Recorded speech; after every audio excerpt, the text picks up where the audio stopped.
Hello बच्चों, let's read this question. The question says H2O2 is option A, poor polar solvent than water, option B, better polar solvent than water, option C, both have equal polarity, option D, better polar solvent but its strong auto-oxidizing ability limits its use as such. इस question का की concept है use of H2O2 as a solvent. Water जो है it is a solvent that is very commonly used. It is a commonly used solvent and it is polar in nature. It is polar in nature. H2O2 यानी कि hydrogen peroxide जो है this is also polar in nature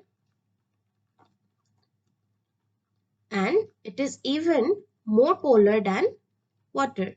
It is more polar than water. And so we can say that H2O2 is a better polar solvent than water. Polar solvent की बात करें तो water यानी कि H2O और H2O2 यानी कि hydrogen peroxide दोनों को अगर हम कंपेयर करें तो हाइड्रोजन पेरोक्साइड जो है that is a better polar solvent as compared to water. As compared to water. But ये H2O2 जो है ये इसका एक ऑटो ऑक्सीडाइजिंग एबिलिटी है.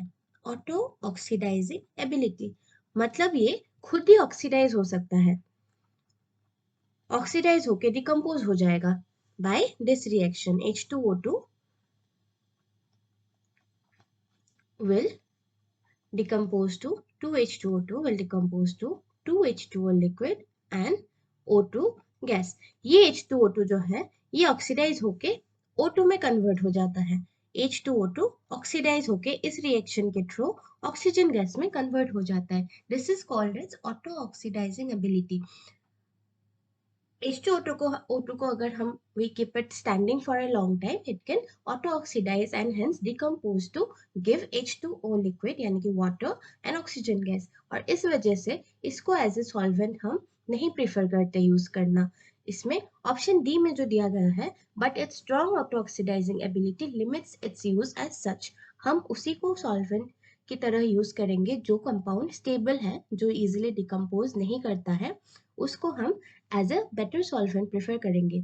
H2O2 के केस में although it's a better polar solvent, water के कंपैरिजन में वो बेटर सॉल्वेंट है, बेटर पोलर सॉल्वेंट है, बट ये इसका जो है एक ऑटो ऑक्सीडाइजिंग एबिलिटी है जिसके वजह से ये डिकम्पोज करके खुद ही ऑक्सीडाइज होके ऑक्सीजन गैस में कन्वर्ट कर देता है, जिसके वजह से इसके सॉल्वेंट की तरह यूज जो है वो लिमिटेड हो जाती है. इसलिए इन ऑप्शंस में से करेक्ट आंसर हो जाएगा ऑप्शन डी.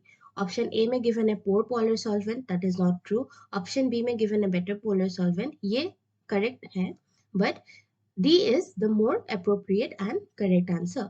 ऑप्शन सी में है both have equal polarity, this is also not true, so D is your correct answer. Answer is option D.